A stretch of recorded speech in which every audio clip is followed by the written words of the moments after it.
Acha, let's get started with this then. November 2023, paper 5, variant 2 is the one that we're doing today. We'll be solving this completely, inshallah. How many of you have attempted this paper already? Can I have raise hands? Those of you who have attempted this paper.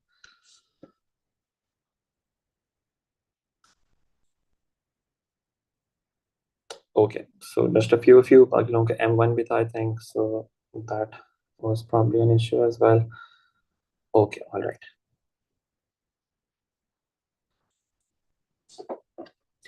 Let's get started. November 23, paper 5-2. Let's do the first one. It says, a competitor in a throwing event has 3 attempts to throw a ball as far as possible. The diagram shows the random variable x denotes the number of throws that exceed 30 meters. Okay. The probability distribution table for x is shown below. 0 throws exceeding 30 meters. The probability of that is 0.4. 1 throw exceeding 30 meters, that's p, and so on. सबसे पहले वो कहते हैं. Okay, I'm sorry, I forgot that. I have to not speak Urdu in the middle. Okay, all right. So we are given that expected value of x is equal to 1.1. Find the value for p and the value for r. We're given the expected value for this. We need to find p and r. First of all, the sum of all probabilities, that has to be equal to 1. So we add all of these probabilities, 0.4 plus p plus r equals plus 0.5, 0.15, that equals 1. That's one equation that we have from this. P plus r equals 0.45. That's one equation. And the next thing that they tell us is that the expected value of x is 1.1. That means if you were to find expected value, we can just equate them to 1.1. How do you equate that to 1.1? Expected value, what's the formula for that? Expected value of x is given by sigma xp. Multiply these two probabilities, add another row to the data that represents xp. That will be 0, p, 2r, 3 into 0.15, that's 0.45. And that will give you the value for sigma xp. What does that turn out to be? Does anyone have this result? Yes.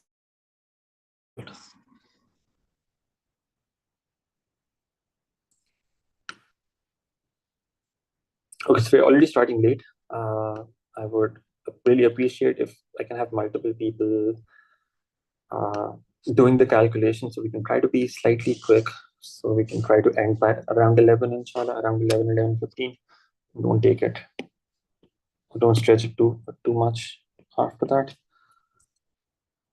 Yes? Anyone? No? Acha, sorry. So I was the one that was not paying attention. So when you add these up together, you just get 2r plus p plus 0.45. That's the value of sigma xp.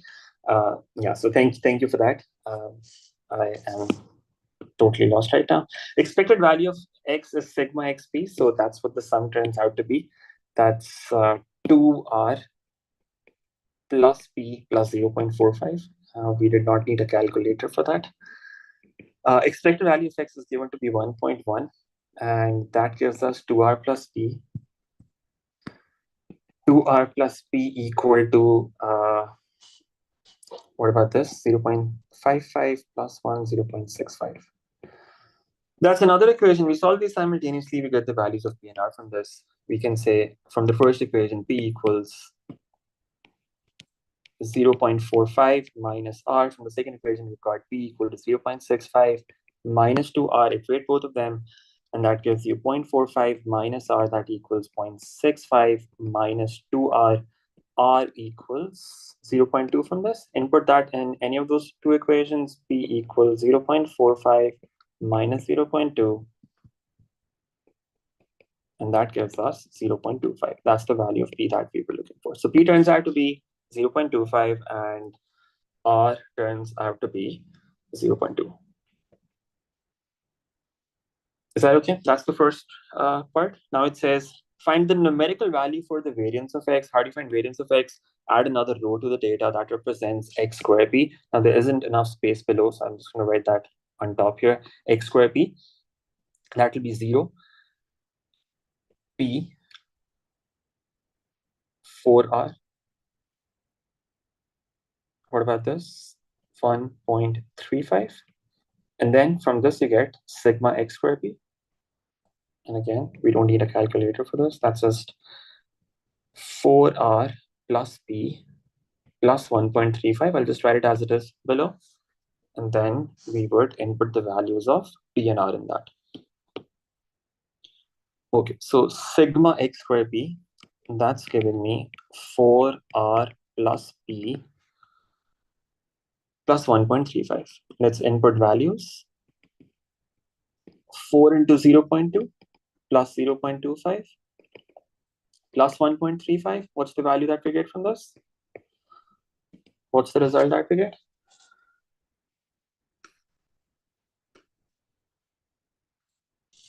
2.4. Okay, so this turns out to be 2.4. That's the value for sigma x square p. And then we are also going to find out sigma xp. We already have that. That's 1.1. We can just use the variance formula now. Variance of x, that equals sigma x square p minus the expected value of x whole squared. Input values in this, and that gives you 2.4 minus 1.1 squared, and that will be the variance. You can see what that turns out to be. What's the result that we get from this? What's the result that we get? 1.19.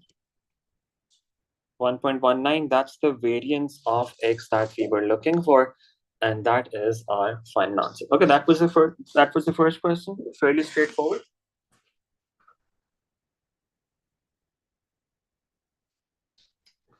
Let's have a look at the next one now. It says George has a fair 5-sided spinner with sides labeled 1, 2, 3, 4, 5. He spins the spinner and notes the number on the side on which the spinner lands.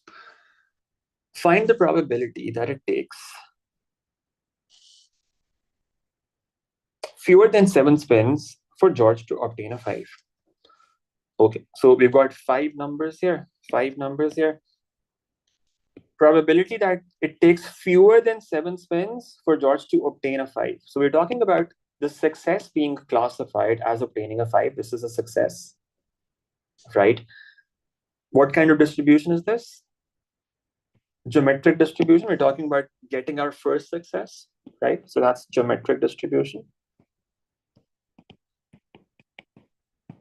In this geometric distribution, the value for P, that's the probability of success, that is equal to, it's a fair spinner, that's just 0.2. Probability of getting a 5, that's 0.2.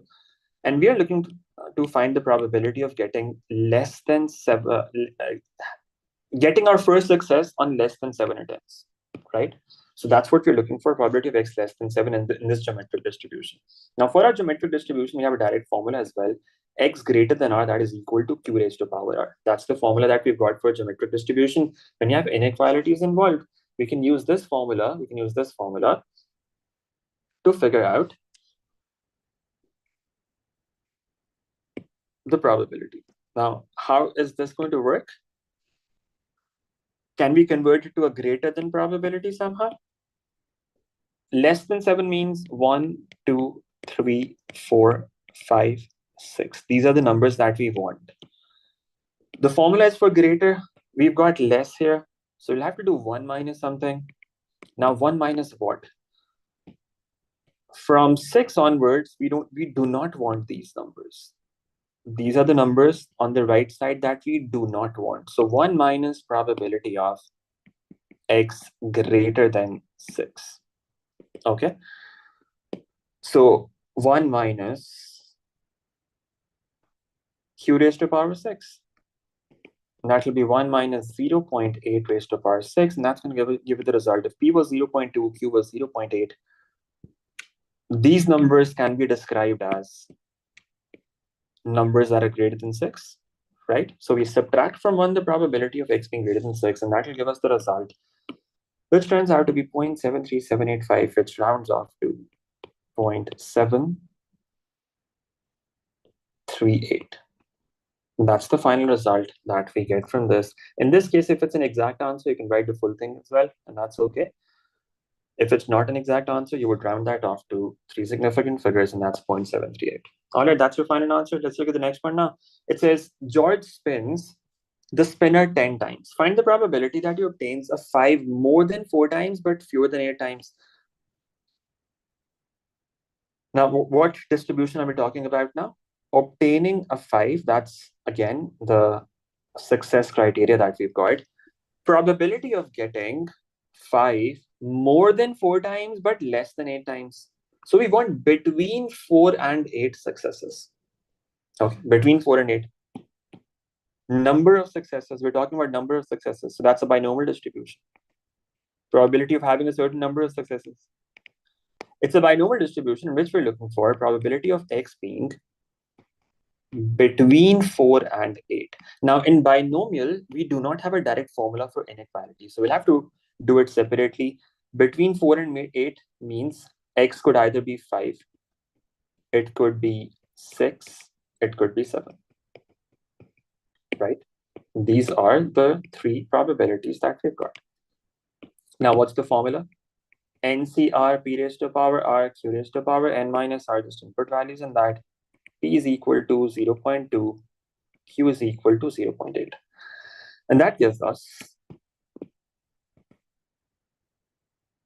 n is 10, right? The spinner is being spun 10 times, so the value for n that we've got is 10. So the formula becomes, the expression becomes 10c5 into 0.2 raised to power 5 into 0.8 raised to power 10 minus 5, which is 5, plus 10c6 into 0.2 raised to power 6 into 0.8 raised to power 4, plus 10c7 into 0.2 raised to power 7 into 0.8 raised to power 3. And that should give us the result. You can see what that turns out to be. What's this value? What is this value that we're getting from this?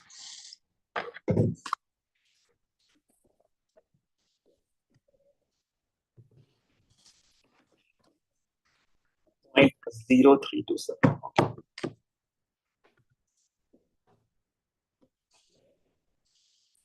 0.0327, that's the value that we're getting for this. Let's write down the answer, 0.0327, and that's what we were looking for. That's our final answer. Okay, all right, let's move on. But these were fairly straightforward questions, the first two. Let's look at the third one now. We've got a factory that produces a certain type of electrical component. It's known that 15% of the components produced are faulty. 15% are faulty. A random sample of 200 components is chosen. Use an approximation to find the probability to that more than 40 of these components are faulty.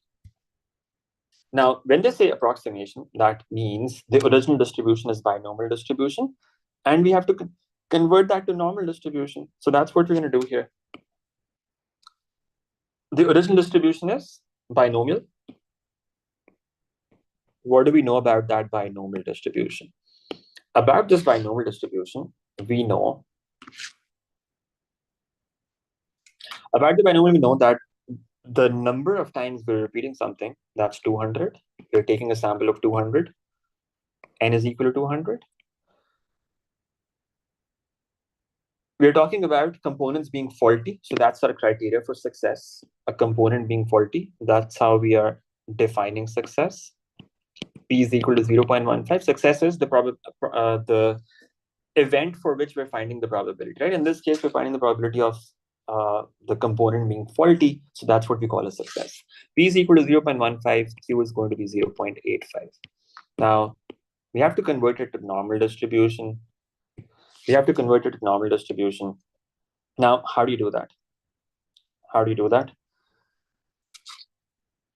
You've got the formulas. Mu equals n times p. Standard deviation equals square root of npq. Just input values in this and see what that gives you. Mu is equal to n times p. N is 200. P is 0.15. And that gives us 30. Square root of NPQ, that is 200 into 0.15 into 0.85. That will be square root of NPQ.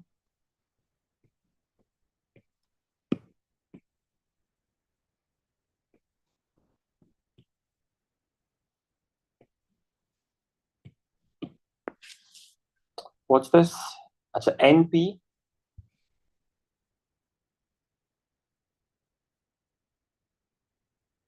square root of this. Okay, all right, thank you. So this is square root of 25.5. That's the standard deviation that we're getting. Thank you. So we've got the mean, we've got the standard deviation. Now, think about the probability. We want to find the probability of more than 40 components being faulty. What does that mean? We're looking for probability of X being greater than 40, right? More than 40. That's the probability that we're looking for. Convert it to normal, do continuity correction. You consider three numbers, 39, 40, and 41. Is 39 included? No. 40 included? No. 41? Yes. All right. So that means we're going to have X greater than the midpoint of 40 and 41 in the middle of these two numbers, right? When between the tick and the cross, that's 40 and 41. Midpoint of that is 40.5. This is the probability that we're looking for. How do you find this probability now? First of all, convert it to z, so it becomes z greater than 40.5 minus the mean, that is 30, divided with the standard deviation, which is square root of 25.5. And you can see what that turns out to be. Probability of z greater than what?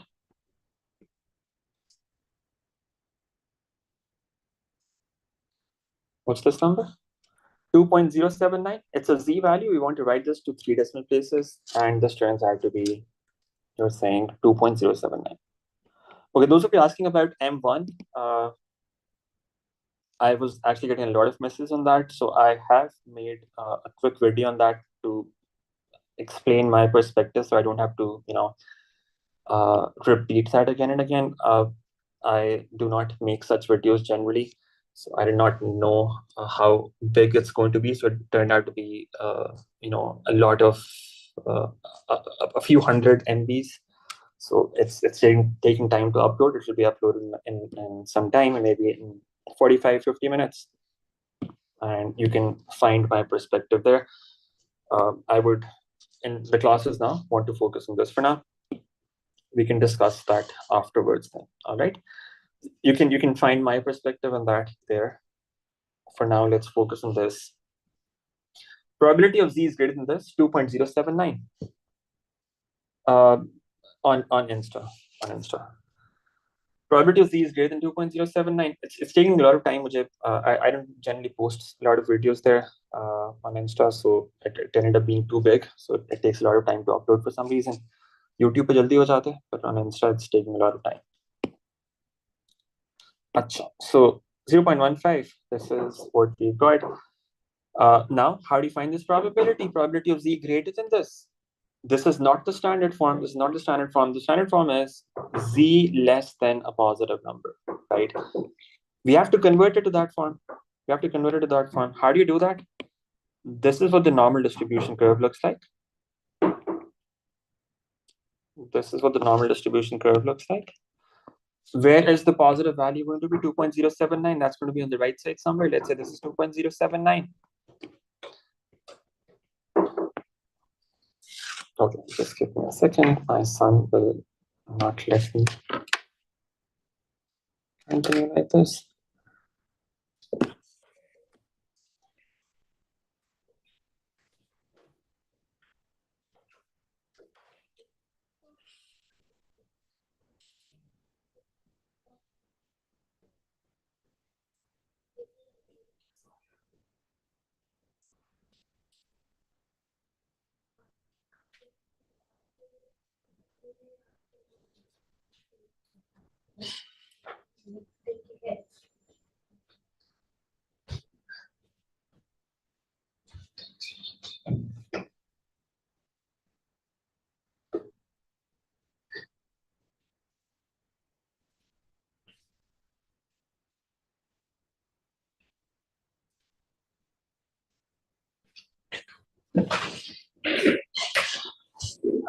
Three particle pulley questions in past papers.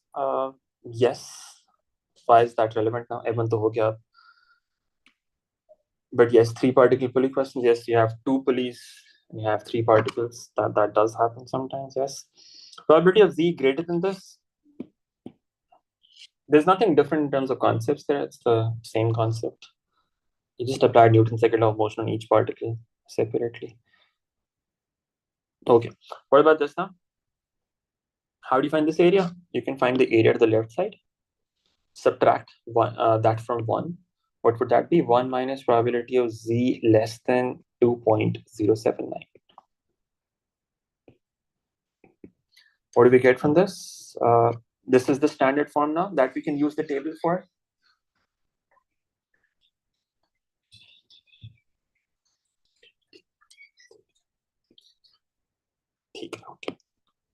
Okay, this is something that we can find from the table directly now. 2.079. Let's go to the table. 2.079. Where is that?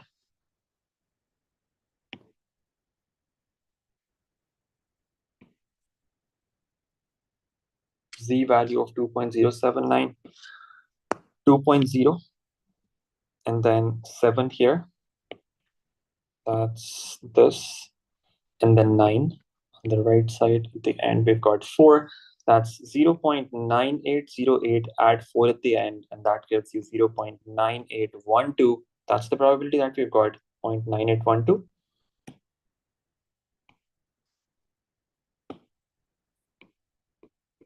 Subtract that from 1 and you'll get your result. You can see what that is. What do we get from this?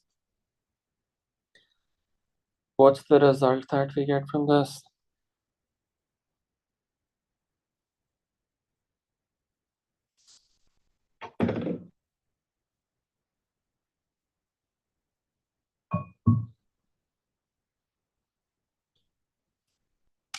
0.0188. That's the final answer. That's what we were looking for. And write that here, 0.0188.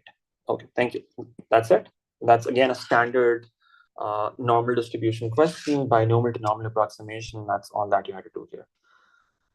All right, let's move on. That was question number 3. Now question number 4, it says, the heights in centimeters of the 11 players in each of the two teams, the aces and the jets, are shown in the following table. Draw a back-to-back stem and leaf diagram to represent this information with the aces on the left-hand side of the diagram. We have to draw a stem and leaf diagram. How do you do that? It's a back-to-back stem and leaf diagram. That means in the middle, we would have stem. So we can draw two vertical lines like this. In the middle, we've got stem. On the left side, we want aces. Let's write that down. On the right side, we want the jets. Okay, now think about what the leaf is going to be and what the stem is going to be. Look at the smallest number in the data. What's the smallest number in the data? Is this the smallest? No, 166. Any other smaller number than this? 166 is the smallest number, right? And then what's the largest number? You can see 180 here, 188, 190 as well. Anything bigger than 190? No, 190 is the biggest number. Okay, so we have to go from 166 to 190. In the leaf column, we can only have one digit. 164, okay, there's 164 as well. There's 164 as well. That's here. All right. So 164 is the smallest, 190 is the largest. Now, that means in the leaf, we want only one digit. In the stem, we would have the first two digits then. And that makes sense. We can start from 16 in stem and then go to 17, 18, 19. These are the 4 rows that you would have in stem. And now you start writing the numbers for aces and jets one by one. Start from 16, 1, 6. Okay, first of all, let's just mark those numbers. Starting with 1, 6, 1, 2, 3, and 4. Now, which one of them is smallest? 164. Let's start with that. write 4 here, start from close to the stem, and then the next number is 166. So that's 6 here. And then you have 168, that's 8 here. And then 169, you've got 9 here. Now, you lose marks for very small things in a stem and leaf diagram. You have to make sure that it's very accurate. What does that mean? Your numbers should have equal spacing between them, like this. Equal spacing. You can't say you have 8 here and then 9 here like this. That is not acceptable. You need to have equal spacing. Okay, equal spacing. And there should be no commas, no decimals, no dashes, anything like that. That you cannot have that in a stem and leaf diagram. Just numbers with gaps between them. Okay, so after 160s, we've got 170s, 171. Okay, so 1. Let's mark those points first of all. Ones that have 70, you'll always do it with a pencil. It happens a lot that you end up missing a number when you are drawing a stem and leaf diagram, and then you have to write that down. And if you cut something here, in this case, when you cut something, that is going to be a problem because then you would not have equal spacing between numbers. You cannot afford to do that. Always, this is also a diagram. You draw this using a pencil. Okay, so that in case you need to erase something, you can do that.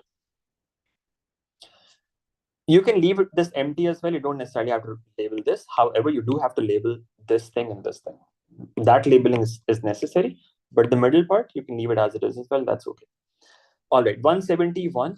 And then the next number, let's just mark 170s. We've got 3 numbers. One we have already represented. The next is 173, and then we've got 4. And then in 80s, we have 180, 82, 81, 82. So that's 4 numbers. 0 here, and then 1, 2, and another 2. All right, these are the numbers that we've got. And then in 90s, we don't have anything here, so we just leave that. For the other data now, we've got 166, 168, and 160s. So we can write 6 here, and we write 8 here. And then in 70s, we have 0 first of all. And then we have 4 and 4. 4 and 4. Then we have 5. Anything else in 70s? No. Now we've got 80s. In 80s, we've got 81, 81. So 2 ones, 1, 1, and then 88 and 88. 88 and 88. And then we have 90. That's 0. That's your stem and leaf diagram. Do not forget the key. What's the key going to be now? You write down the key down there now. What's that? Okay, what's the key going to be? Take any number here. You can say, for instance, 1, 8 in the middle, and then on the left side, you can take any number. It does not have to be one that is there in the data. You can choose any random numbers as well. So if I have, for example, 3 on the left side and 5 on the right side, always choose different numbers. Do not repeat any numbers. You can't have the same number on both sides. Use different numbers. You can say this means, or this represents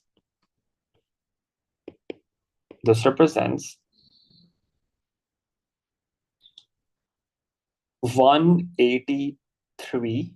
Now, units are important here. You always have to mention the units. What does this represent? Heights in centimeters. You would say this is 183 centimeters for aces and 185 centimeters for jets. Always write units here as well. Okay. In S1, in representation of data problems, units are also going to be important. Okay, units are also going to be important. All right, no problems. Is that okay? Does all this matter if we know that the paper is leaked? For now, we don't know. All right, so you still have to prepare. For now, we don't know anything, at least not for S1. So please focus on this now. I know it's hard. It's been a very demotivating week this week, but still we have to do what is in our control. So those of you who do have this S1 exam, make sure that you're focusing on this. That's important. All right, let's move on. Now it says find the median in the interquartile range of the heights of the players in the aces. Now, how do you do that? Median and interquartile range. This is ungrouped data. Okay, this is ungrouped data. Now, for ungrouped data, how do you find the mean and standard deviation? For ungrouped data, median is found by n plus 1 over 2. What's the total number of values? 11. We're looking for the median and interquartile range for aces. Median would be the sixth value. 11 plus 1 over 2. That's the sixth value. That's the median. What does this turn out to be? Sixth value for aces. You start from here. Data is sorted in this way. 4, 6, 8, 9. This is the sixth value that we've got. That's 3. You write the whole number. That's 173. The median is 173 centimeters. All right. What about interquartile range now? Interquartile range. What's that going to be? Interquartile range is just upper quartile minus the lower quartile. How do you find upper quartile and lower quartile? In ungrouped data, there is a specific method. There's a specific method that you have to use to find interquartile range. What's that method? You find the median first of all. And then that median divides your data into two parts. For each of those parts, then you find the median. One of them is going to be the lower quartile, the upper quartile, the other one is going to be the upper quartile, right? Now, let me explain what I mean by that. This is the median. Now, median divides your data into two parts. One part is on the left side. This part. What's the median of this part of the data? Median of this part of the data is this, right? These are 5 values. Third value will be in the middle. So that's your lower quartile. You say the lower quartile is equal to 168. Lower quartile is 168. And what about the upper quartile? On the other side, you've got these 5 values. What's the third value in this? This is the third value. That's the middle value for this part of the data. That's 1. That will be your upper quartile. That's 181. Okay. We cannot use formulas here. They do not always work here. And you would not know when it works and when it does not work. For ungrouped data, you always do it like this. Find the median that divides your data into two parts. No, that will not work. 12 multiplied by 1 over 4. In some cases, it would work. In some cases, it would not work. In this case, that might work. Yes, in this case, that works for both the lower quartile and the upper quartile. But trust me on this, it does not always work. So do not use it. Okay, for ungrouped data, we have to do it like this. For group data, when you have data inside a table or when you have a cumulative frequency curve and you have to find the median and quartiles from that, then you can use those formulas. For ungrouped data, we cannot do that. Now it says give one comment comparing the spreads of the heights of the aces with the spread of the heights of the jets. Spread means dispersion, variation in the data. How do you compare variation in the data? We have found the upper interquartile range. No, we haven't. Let's find that. 181 minus 168. What does that turn out to be? The interquartile range is 13. Okay. Interquartile range is 13 from this. Now that's the interquartile range. They want you to make a comment here on the spread, on the variation. Now we have found interquartile range for one of them. We could either find the interquartile range for the other as well, or we can just look at the data and figure out if we can understand something about the spread. This is starting from 166. This is starting from 164. But the maximum value for aces, you see that's only going up to 182. This is going up to 190. So the spread is more for the jets. The spread is more for the jets, right? There's more variation in jets as compared to variation in aces. If you want to find the interquartile range here, you can do that, but it's only 1 mark. You have found that for the aces. For the other one, you don't necessarily have to find it out. Just look at the data. This is only going from 164 to 182. The range is also less for this. And for the other one, the range is much bigger. That's going from 166 to 190. So there's more variation in jets. So what would you say then? What would you say about this then?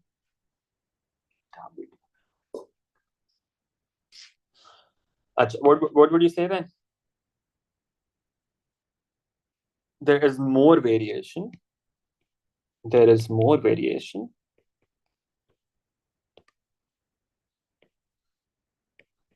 in the heights of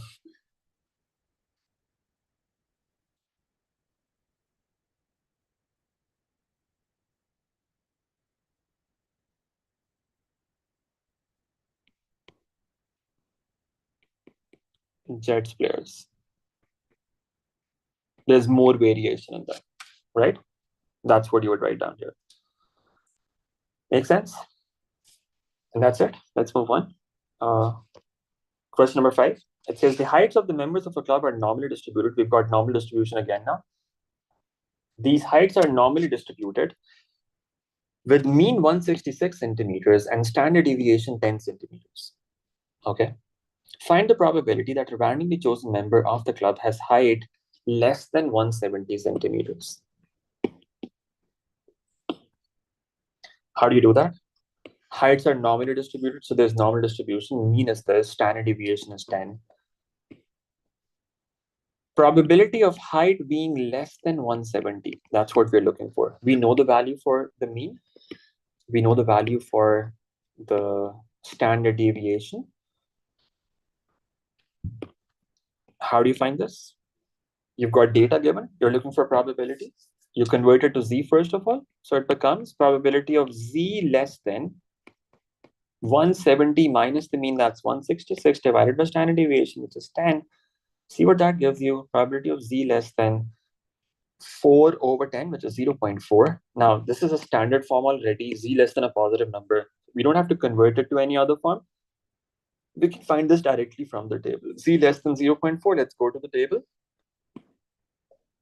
0.4, that corresponds to a probability value for 0.6554.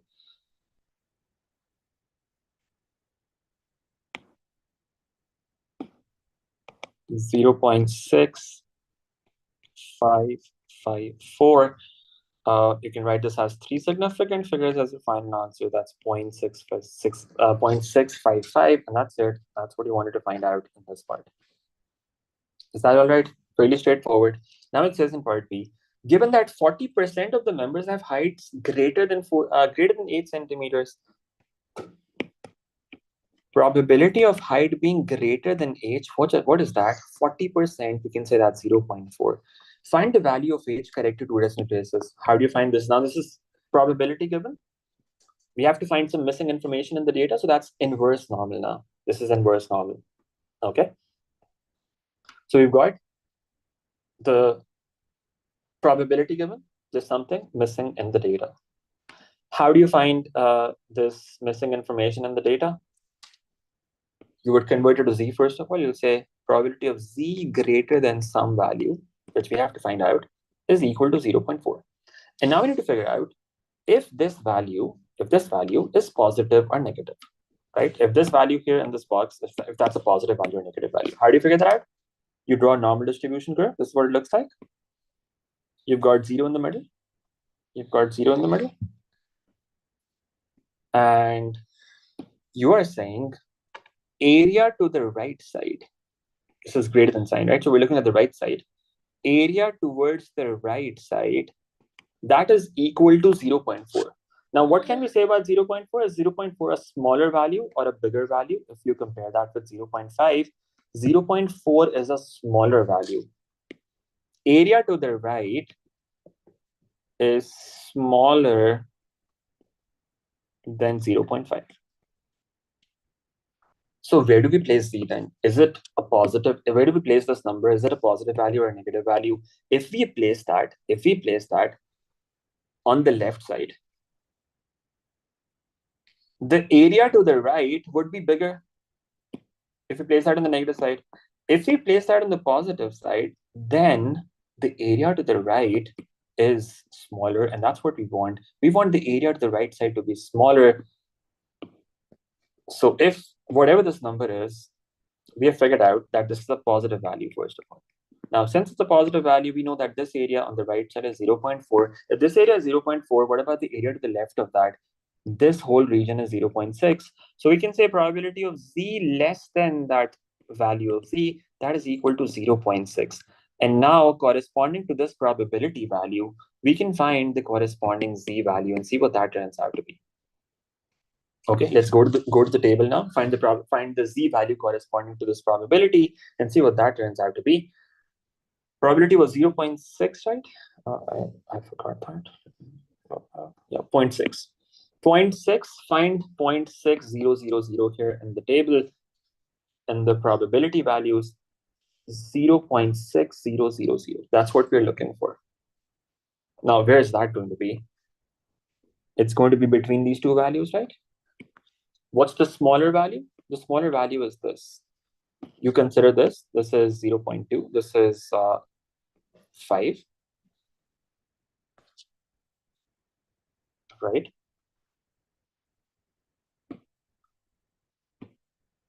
So we have 0.5987 here.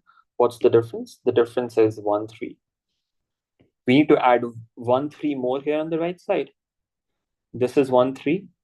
Between 12 and 15, it's closer to 12. So we take this value here for the third decimal place. What's z going to be then? 0.2 from here, 5 from here. And then the third decimal place is 3. The z value is 0.253. Let's go back there. This gives us that the z value is 0.253. Now we knew that z was a positive value. So we just use that positive value and put that in the formula. Z equals x minus mu over sigma. See what that turns out to be. Z is 0.253. That equals x. In place of x, we've got h minus the mean. Mean is what? Do we know the mean? 166. Divided by the standard deviation, which was 10, and that is going to give you the value for h. You can see what that turns out to be. Is that okay? What's the value of h that we get from this?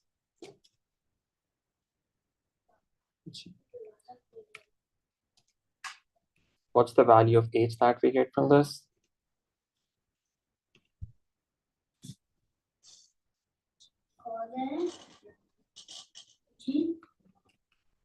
$168. 168. H equals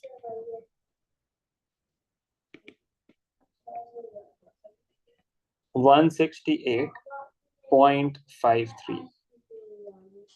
That's the value of h that we are getting. Now, they want the answer to be 2 decimal places. So to 2 decimal places, it becomes 168.53. All right, that's our final answer. That's what we were looking for. That's the second part of this. Let's look at the third part now.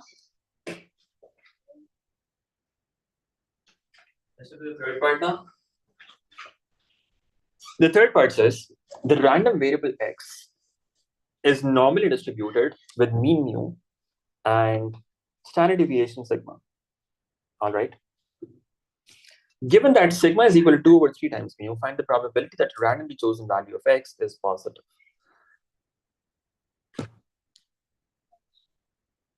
Okay, now this is some other variable. It's not related to the previous parts. There's some other random variable x that's normally distributed. This is one equation that we're given.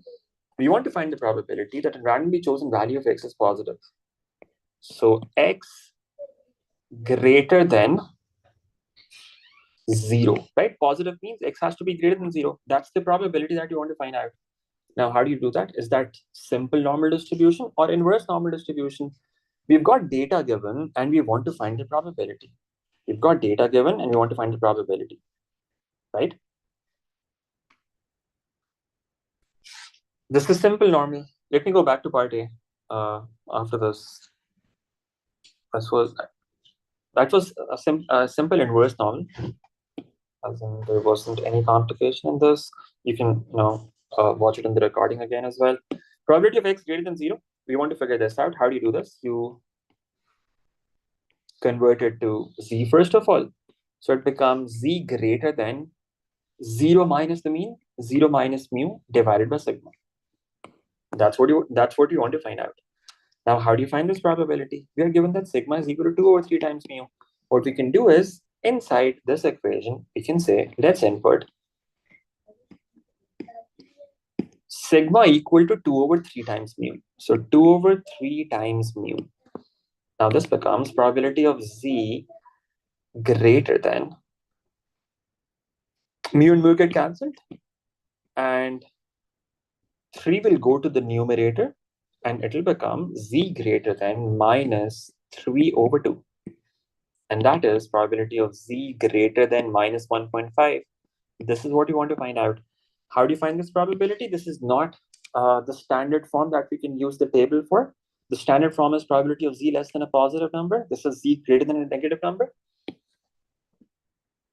We think of the normal distribution curve. This is what it looks like. We are looking for the probability of Z being greater than a negative number. Where is the negative number going to be? It's going to be here. Let's call that minus 1.5. We want all of this region. Now, this is not something that we can find from the table directly. So what do we do for this? We can flip this first of all, right? When you have negative numbers in a single-sided inequality like this, what we do is we just flip them first of all, right?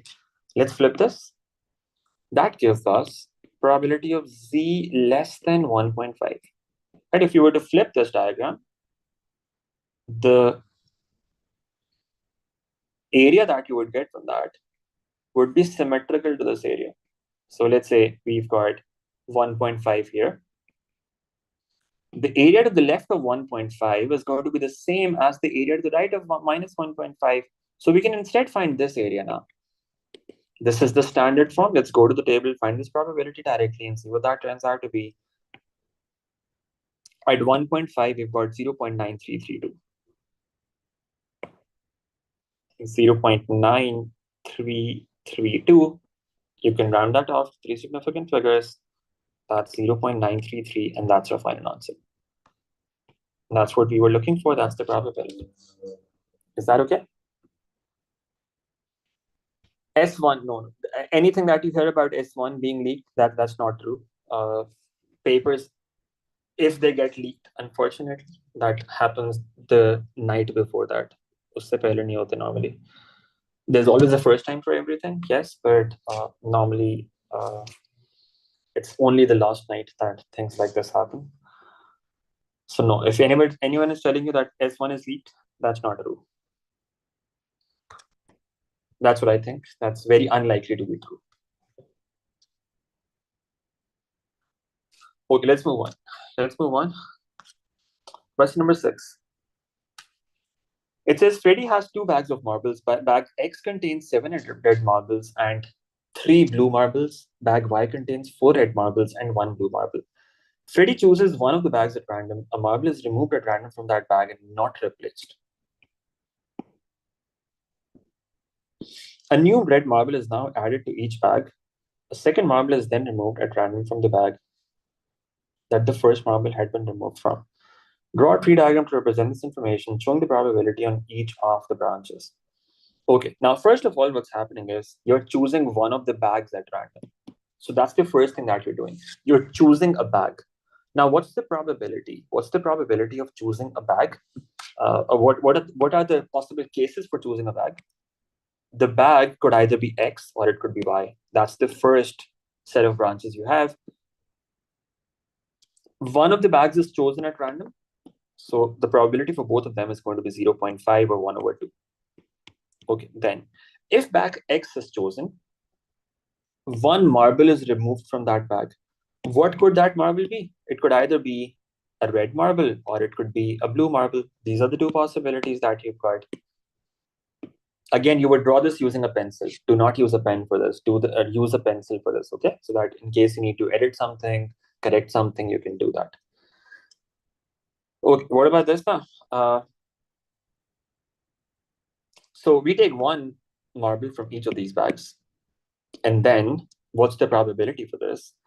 For red marbles, this is 7 out of 10. For blue marbles, the probability is 3 out of 10. Then what's happening is they're saying a new red marble is now added to each bag. A second marble is then removed at random from the same bag that the first marble had been removed from. So now from the same bag X, you're removing another marble. That marble could either be red or blue in both of these cases. What are their probabilities going to be? You've got one additional red marble now. Now think about it. You took out one red marble and then a new red marble is added. What's the total number of red marbles again in the bag? It was 7 earlier. You took one out and then you replaced one red again. You still have the same numbers, 7/10 and 3/10. But when you took a blue marble the first time, there were 3 blue marbles initially. Once you took one of them out,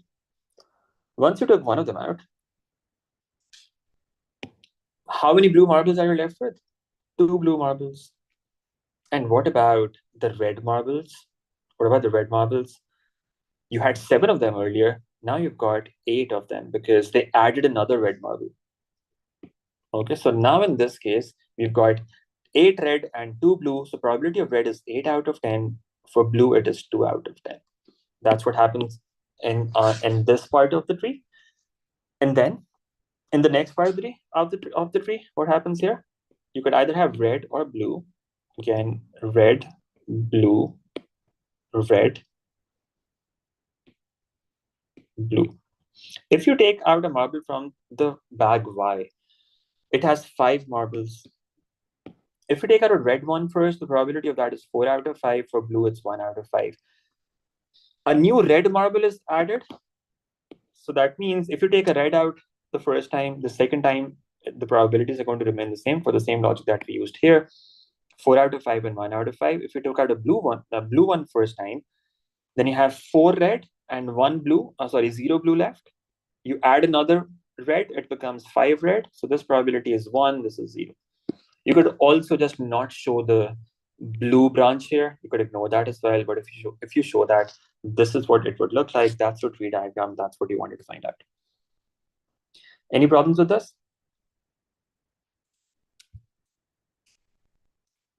Any problems with this? No issues? Okay. All right, let's move on. Let's move on to the next one then. Part B, it says, find the probability that both of the marbles removed from the bag are the same color. Both marbles removed are the same color. How do we do that?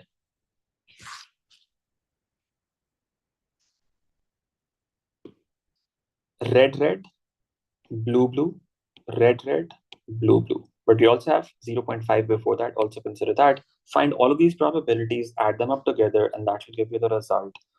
There are 4 of those cases.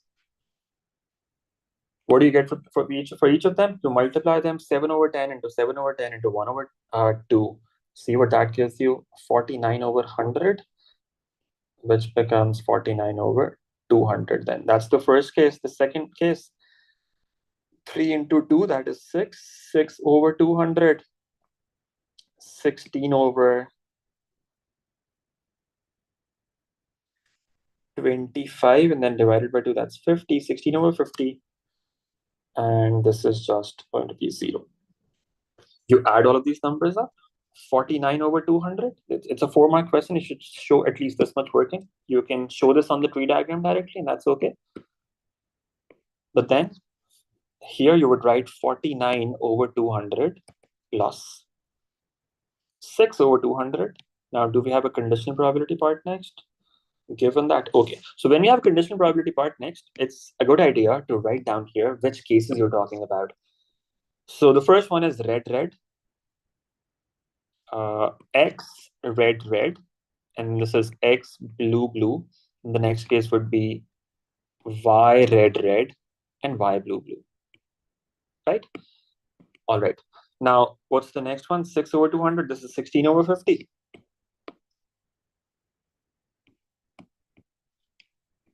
And that's a 0. And that is going to give you the result. You can see what that is. What do you get from this? What's the value that we get?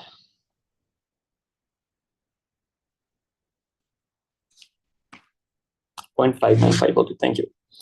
0.595. If you draw it in pen, that is going to be acceptable, yes. But then that means you cannot edit anything that you've done, right? Or you'll have to cross it out in a diagram. When you cross things out, it becomes very cluttered and becomes very difficult to understand what you've done. So I would not recommend that you do that. I would not recommend that you draw it in pen. Always do it with a pencil so that in case you need to edit something, you can do that. All right, so that was the second part, part B. That's easy 4 marks once you're drawn the tree diagram.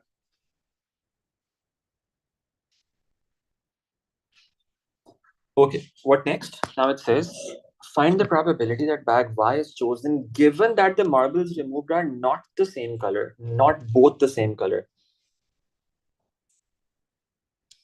Y is chosen given that they're not both the same color. Now, in the previous part, we found the probability that both bags, both marbles are the same color. Both marbles are the same color. What about the probability of them being not the same color? What would that probability be? That it's not the same color. 1 minus 0.595. What's that? 1 minus 0.595, that will be 0.405, right? Can you tell me the exact value from the previous part? Was it exact or were there any more decimal places after that?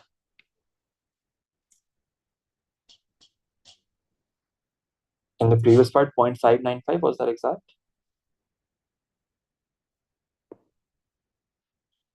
Okay, all right. So then in this case, we get 0.405. That's the probability of both marbles not being the same color. We want to find the probability that bag Y is chosen given this. Okay, now how do you find this probability of Y being chosen given that the colors are, the marbles are not both the same color? What is that going to be? Probability of both of them happening together, Y and not same color, divided by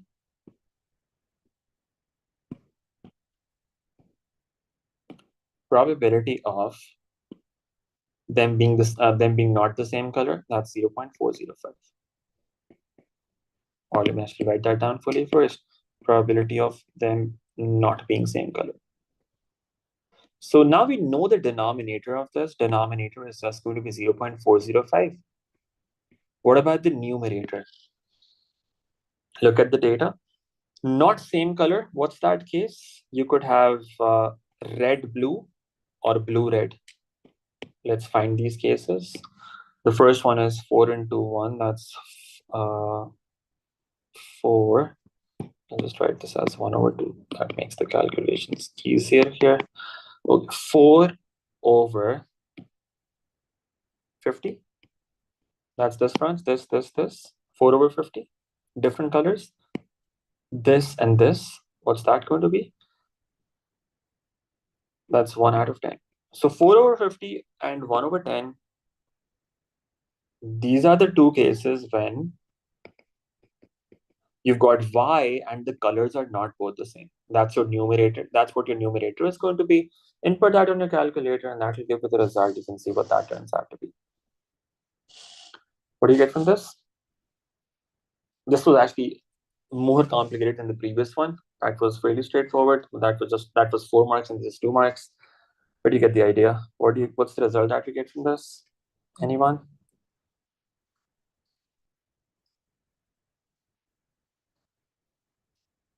4/9, that's your final probability. 4/9, that's the conditional probability that we were looking for. Because okay, why did we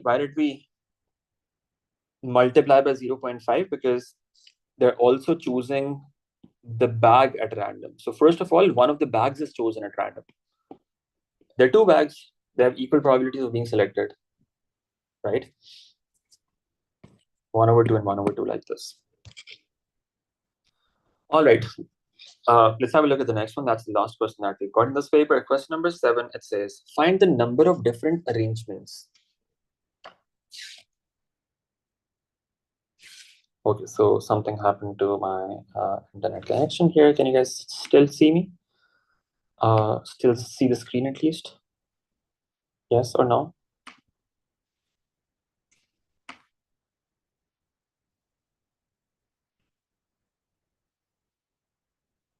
Okay, all right.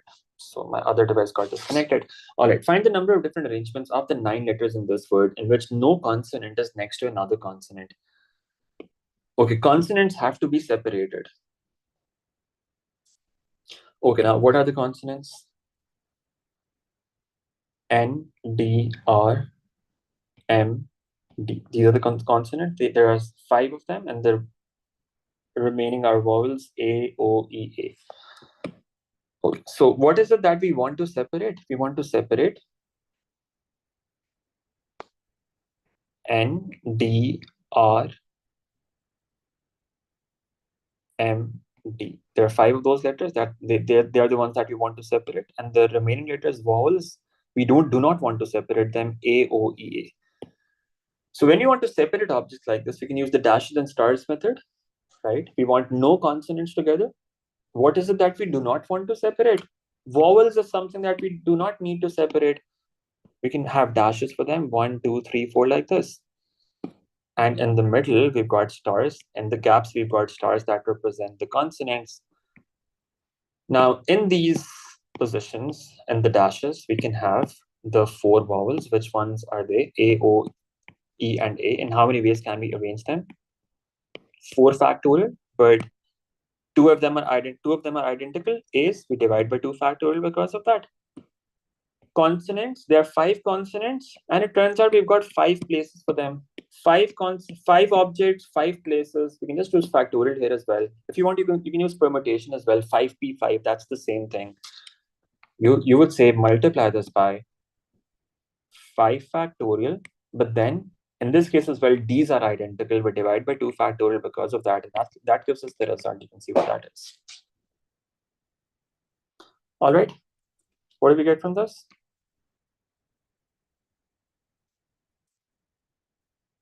What's the result that we get from this? 720. So that's your final answer, 720. All right, that was really straightforward.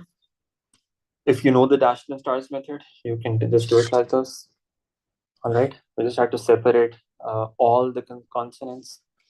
Let's move on. Now it says, find the number of different arrangements of the 9 letters in this word in which there is an A at each end and the D's are not together. Okay, now A's are fixed. There are only 2 A's. They are fixed at the ends. There's an A at the beginning, there's an A at the end. So they are basically fixed. They cannot move. So we don't have to worry about the arrangements for A. Just focus on the remaining letters in the middle. What are the remaining letters in the middle? There are 9 letters in total. We've got 7 letters in the middle. We want the D's to be not together. We want the D's to be not together. We want to separate the D's. Now, there are 2 ways of doing this. You can either find the total number of possible arrangements, subtract from that the case when the D's are together. That is one possibility, right? Find the total arrangement, subtract from that the case when the D's are together. That's one possibility. The other possibility is that you use the dashes and stars method again. You want to separate the D's. You could just use that as well. That will give you the answer directly. You won't have to find the total and subtract the case when they're together. You can find it directly. How would that work? Which are the letters that we do not want to separate? We do not want to separate N, R, O, M, E. How many of these letters do we have? They are 5 letters. So we've got 5 dashes for them. 1, 2, 3, 4, 5. Remember, A's are fixed. They are not going to move. They are just fixed in their positions. In the gaps between them, we can have the 2 D's now. They can come here, here, here, and so on. There are 6 places that we've got for the D's. In how many ways can we arrange these 5 letters in those 5 dashes that we've got? N, R, O, M, E. All of them are different. We can say that's just 5 factorial. But then, in how many ways can we arrange these D's in these star positions? There are 1, 2, 3, 4, 5, 6. 6 positions. We have to arrange 2 D's there. We could say that's 6P2, right? 6 places and 2 D's. However, since both the D's are identical, we would also have to divide. We'd also have to divide by 2 factorial, because their arrangements with each other, they do not matter. And that should give us the result. You can see what that turns out to be. What do we get from this?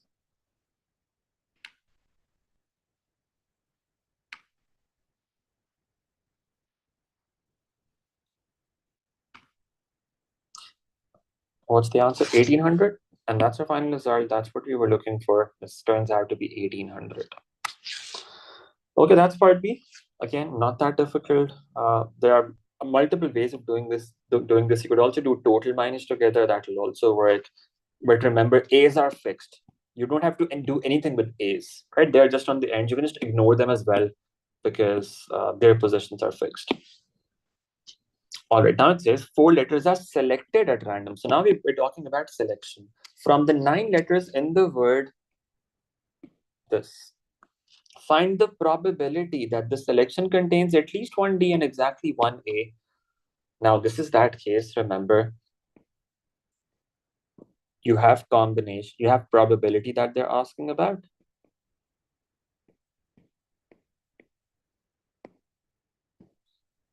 It's combinations.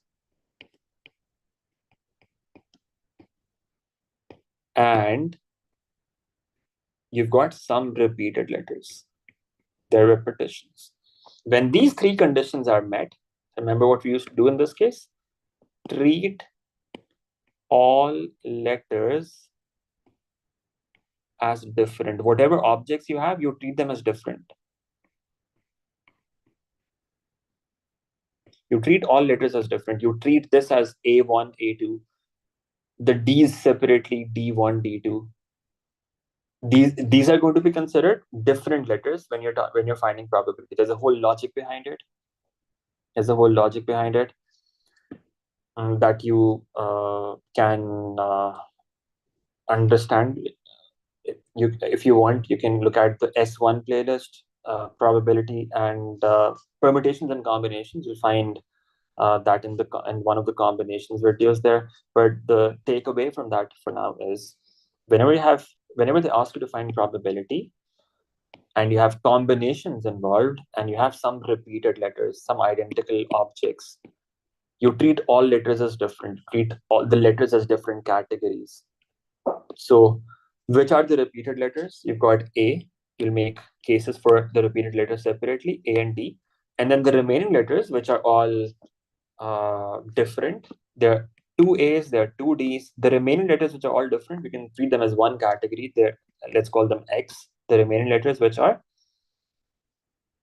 N, R, O, M, E, the ones that are not repeated, right? There are 5 of them. And now we consider the possible cases considering that condition. There has to be at least 1 D and exactly 1 A. So A has to be only 1. That is fixed. There can only be 1 A. D has to be at least one. There can be more, but at least one. So you want 4 letters selected in total. What are the possible cases that you can have? You can have 1A, 1D, and 2 remaining letters. You can have 1A, 2Ds, and 1 remaining letter. Is there anything else that you can have? That's it. Because you want exactly 1A. So A is fixed. That has to be 1. So with 1A, you can have 1D or you can have 2Ds. These are the only 2 cases that we've got. What do you get for each of them? Out of 2As, you have to select one. Remember, we're treating the letters as different. That's why we have to do this. When they ask you for number of selections, when they ask for number of selections and not probability, then we do not use this for identical letters. We would not use 2C1 for A and D when you're finding number of selections. For probability, we have to do this. We have to treat them as different letters. We would have to select from those letters as well. 2C1 into 2C1 into 5C2. You can see what that turns out to be. And then the second case is 2C1 into 2C2 into 5C1. The first one, that's 2 into 2 into 10, that is 40. The second case, that's 2 into 2 into 1 into 5, that is 10. And that turns out to be 50, right? That's the sum that we're getting this. The cases that satisfy the given condition, the numerator is turning out to be 50. What's the total number of possible selections? Again, assuming that all letters are different, the total number of possible selections is just going to be 9C4. So the probability, what's that going to be?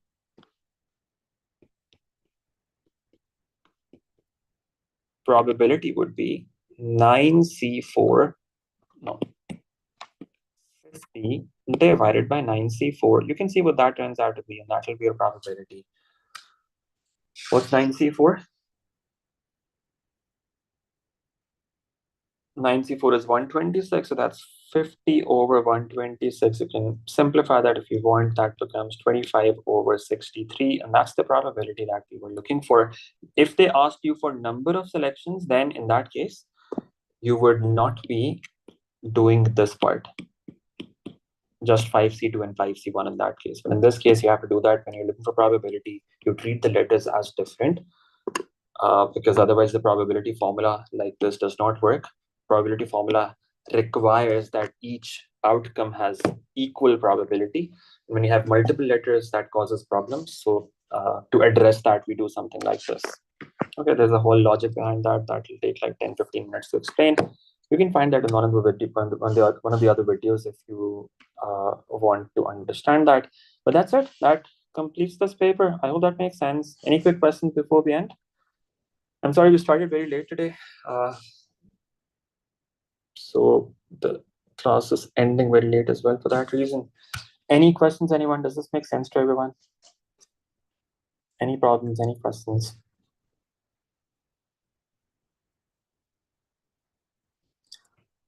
No? All right. So for the next few days, the plan is already posted in the WhatsApp group. Tomorrow we'll be doing difficult questions from 2 papers, and Friday we'll be doing another paper. On Saturday, we have the S1 revision workshop, right, in which we'll go through the whole syllabus. It will be a long one. We'll start around 4 p.m. in China, and it's going to be around 6 to 7 hours. Because we want to go through the whole syllabus, look at the different types of questions quickly.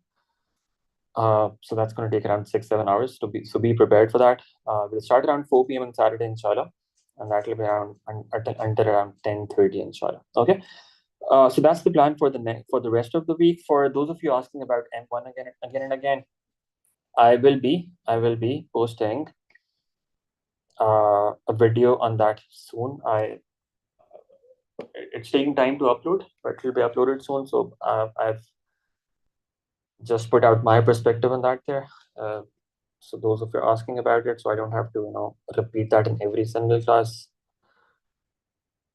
I'm posting that on my Insta. It will be there in some time, inshallah. All right, so that's it for today. I'll see you again in the next session. Because not 0D, because the question says at least 1D. That's a requirement in the question. So we can't have 0D, right? All right, where did 6P2 come from? out of the six places, we have to arrange D in two places. That's 6p2. But then both of them are identical. We divide by 2 factorial. An alternative to this could also be that you just do 6c2 in this case, because the order here does not matter. Both of them are identical. You could also just replace that to 6c2. That would also work. All right. So that's it. I'll see you again in the next session then. If there are no questions, we end this here. Allah Hafiz. Thank you.